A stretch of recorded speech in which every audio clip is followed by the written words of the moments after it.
All right, let's dive right into this explainer. We're unpacking the fascinating survival and growth strategy of a true legacy pioneer that is literally fighting for its life right now in a hyper-competitive market. We're talking about Barista coffee. You know, back in the year 2000, this brand essentially introduced India to modern cafe culture, but today, they find themselves in a totally different landscape, battling off aggressive global giants on one side and ultra-hip specialty brands on the other. So how exactly does a legacy brand reinvent itself without losing its soul? Let's find out. So here's the ultimate David versus Goliath question we need to answer immediately. Can India's original cafe brand actually beat out the likes of Starbucks? When you look at the Indian coffee market today, it's a total war zone. Consumers have incredibly high expectations for aesthetics, social identity, and product variety. The core strategic question we're looking at isn't just about selling coffee anymore. It's about whether being India's original modern cafe gives you enough armor to win tomorrow's coffee consumer against massive players like Starbucks and Third Wave. Which brings us to our first section, the Pioneer's Modern Challenge. To understand the challenge, you have to look at the sheer scale of things. Back in the year 2000, Barista pretty much invented the third space in India, that hangout spot between home and work. Fast forward to 2025, and they've built this massive footprint with over 450 cafes across more than 147 cities. But wow, here's the catch. The broader market has absolutely exploded. We're talking over 5,300 branded coffee shops in India today, growing at nearly 13% year over year. So they aren't just competing with local tea stalls anymore. They are swimming in a massively crowded ocean. And this visualizes the real danger perfectly. Look at how Barista is getting squeezed right in the middle of these two extremes. On the left side, you've got your mass-market, budget-friendly heritage brands like Cafe Coffee Day. On the right, you have premium global lifestyle brands like Starbucks and those specialty Gen Z spots like Third Wave Coffee. And Barista? They're sitting smack dab in the middle. The brutal strategic challenge they have to answer every single day is, why should someone choose Barista over Starbucks? And why choose us over that trendy local roaster? So how do they survive that squeeze? Let's look at Section 2. Finding the sweet spot. Here is the secret sauce. They aren't just selling you a cup of coffee. They are actively carving out what we call an accessible premium experience. You know, India remains a very value-conscious market. By owning this accessible premium space, Barista gives the everyday urban professional or student a really great branded vibe, but without that intimidating luxury price tag. They don't actually need to out-fancy Starbucks. They just need to provide an excellent, affordable third space for everyday hangout. Moving right along to Section 3, Beyond the Coffee Cup. Now, instead of just forcing people to drink bitter espresso, Barista actually stopped and asked, hey, what does Gen Z actually want to drink? And the result? A massive menu expansion. I mean, yes, even the legacy brands are doing boba teas now. They realized younger crowds thought of them as kind of old school, so they pivoted. They brought in visually popping boba, sugar-free stuff, smoothies, and a ton of food options, sandwiches for lunch, snacks, and evening desserts, because they knew that if you only sell coffee, your foot traffic is seriously capped. And this right here, this is the golden equation. It's pure math. Expanding beyond coffee isn't just about throwing variety on a menu. Look at Step 1. You add more categories, like breakfast or late-night treats. Step 2. That instantly creates more reasons for people to drop by throughout the single day. Step 3. Boom. You get more visits from the exact same customer. And finally, Step 4. A significantly higher customer lifetime value. It literally shifts them from a quick morning coffee run to an all-day destination. All right, let's hit Section 4, Coffee Wherever You Are. This is probably their most underrated strategy.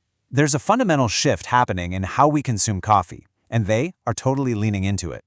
They aren't just waiting around for you to walk through their doors anymore. Think about the old model. All the burden was on you to travel, wait in line, order. Now with the rise of quick commerce, they've completely flipped the script. You just open an app and your favorite affordable premium coffee comes right to your couch or your office desk. They are aggressively competing for your at-home beverage moments, not just your cafe outings. And they are going all in on distribution to make this happen. Opening physical cafes takes a ton of capital, right? So to hit their massive growth targets, they're heavily leveraging franchise partnerships, letting others front the capital to expand fast into Tier 2 and Tier 3 cities. But it gets even smarter. They're bypassing retail entirely by dropping vending machines directly into corporate offices and hotels. On top of that, they get around 1.5 million visitors a month in their stores. They're using that huge physical footprint to do B2B2C brand partnerships right inside the cafes. Coffee wherever the consumer is. That simple quote pretty much sums up their entire playbook. It perfectly captures their shift from being just a destination business to a truly ubiquitous lifestyle brand.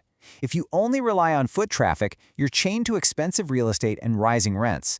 But coffee wherever the consumer is, that means infinite distribution. Okay, let's tie it all together in Section 5, the Strategic Playbook. Take a look at this SWOT analysis because it cuts right to the heart of their current reality. Their strengths are massive: huge footprint, geographic reach, and incredible brand recognition from being the pioneer. But the weaknesses are stark. They don't quite have that global aspirational shine of a Starbucks. And to some younger crowds, they can feel a bit like an older, less differentiated chain. The modern Gen Z consumer doesn't really care what you did 25 years ago. They care about right now: the experience, the aesthetics, the social identity. So, if you were brought in as a strategic consultant, here are the 5 exact initiatives you'd implement to convert that 2000s heritage into a 2020s advantage. First, boldly own that India's original modern cafe title. Second, court Gen Z with super visual, creator-friendly sub-brands. Think limited edition boba and matcha.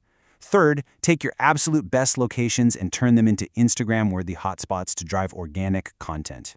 Fourth, ditch the basic discounts and build a killer digital loyalty program that actually personalizes offers based on data.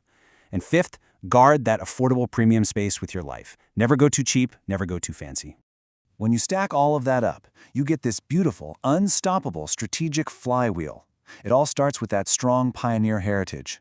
That heritage supports their accessible cafe experience. From there, expanding into new products and occasions drives up the daily visit frequency. More visits feed into the digital loyalty program, which generates data, which then fuels even more profitable franchise and quick commerce expansion. When all those gears are spinning together seamlessly, the brand becomes incredibly resilient. So how do we grade this overall strategy? I'd give it a solid 7.5 out of 10. Why? Well, because they are absolutely crushing it when it comes to physical distribution, geographic reach, and jumping on new trends like quick commerce. But to bump that score higher, they urgently need to sharpen their cultural relevance. The digital loyalty, the contemporary storytelling, connecting with Gen Z, that's where they really need to tighten the screws. They've got the mechanics down perfectly, they just need that distinct brand identity. What brings us to our final thought for you to consider as the Indian coffee wars keep heating up. Heritage is a fantastic foundation, absolutely. But in a market growing at 13% a year with over 5,000 outlets, nostalgia alone doesn't pay the rent. Barista has the infrastructure, the reach, and that sweet spot pricing.